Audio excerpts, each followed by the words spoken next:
Hello అండి. Beetroot తినడానికి ఇష్టపడని వారు కూడా ఈ హల్వాను వదిలిపెట్టకుండా తింటారు. ఎందుకంటే పంచదారకు బదులుగా బెల్లం వాడుతున్నాము. బీట్రూట్ జ్యూస్తో చేసే ఈ రెసిపీ ఆరోగ్యానికి చాలా మంచిది. స్వీట్ షాప్ స్టైల్లో సాఫ్ట్గా ఉండే ఈ హల్వాను ఇంట్లోనే సులభంగా ఎలా చేయాలో ఈ వీడియోలో చూద్దాము. ముందుగా 7 స్పూన్ల కార్న్ఫ్లోర్ను 1 కప్పులో తీసి రెడీగా పెట్టుకుందాము. 1 కప్పు బెల్లం తీసుకుందాము. అందులో 1/2 కప్పు నీళ్లు పోసి బెల్లం కరిగే వరకు మరిగించి పక్కన పెట్టుకోవాలి.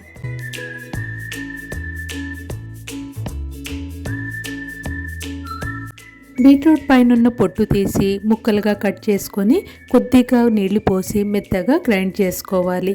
ఇప్పుడు ఒక జల్లెడ సహాయంతో పిప్పి లేకుండా స్వచ్ఛమైన బీట్రూట్ జ్యూస్ను వడకట్టుకోవాలి. ఇప్పుడు ఒక పాన్లో మనం ముందుగా రెడీ చేసి పెట్టుకున్న బెల్లం సిరప్ను వడగట్టి పెట్టుకుందాము. అదే పాన్లోకి బీట్రూట్ జ్యూస్ను కూడా పిప్పి లేకుండా రెండవసారి వడగట్టి పెట్టుకోవాలి. బెల్లం సిరప్ను బీట్రూట్ జ్యూస్ను వడగట్టి పెట్టుకున్న తర్వాత ఈ పాన్ను స్టవ్ మీద పెట్టి మనం రెడీ చేసి పెట్టుకున్న కార్న్ఫ్లోర్ను అందులో వేసి ఉండలు కట్టకుండా బాగా కలుపుకుంటూ ఉండాలి.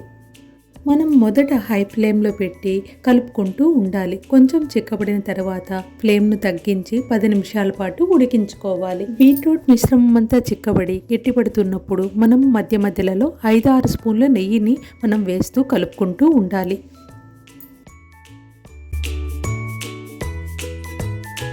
ఇప్పుడు ఇందులో కట్ చేసి పెట్టుకున్న ఖర్జూరం, జీడిపప్పు, బాదం పప్పు, పిస్తా ఇవన్నీ వేసి మనం కలుపుకోవాలి. బీట్రూట్ మిశ్రమము పాన్ కంటుకోకుండా విడిపోయే వరకు కనీసం 15 నిమిషాల పాటు ఉడికించుకోవాలి.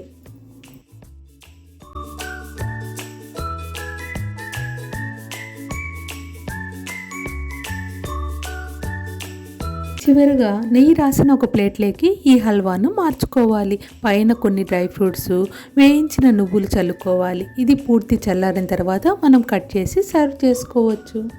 బీట్రూట్ అంటే ఇష్టం లేని వాళ్ళు కూడా ఈ హల్వా తింటే ఫిదా అయిపోవాల్సిందే. ఈ వీడియో మీకు నచ్చినట్లయితే వెంటనే లైక్, షేర్ అండ్ సబ్స్క్రైబ్. పక్కనే ఉన్న గంట సింబల్ని క్లిక్ చేస్తే నేను వీడియో పెట్టగానే మీకు నోటిఫికేషన్ వచ్చేస్తుంది. మరి వచ్చే వీడియోలో మళ్ళీ కలుద్దాం. Thanks for watching.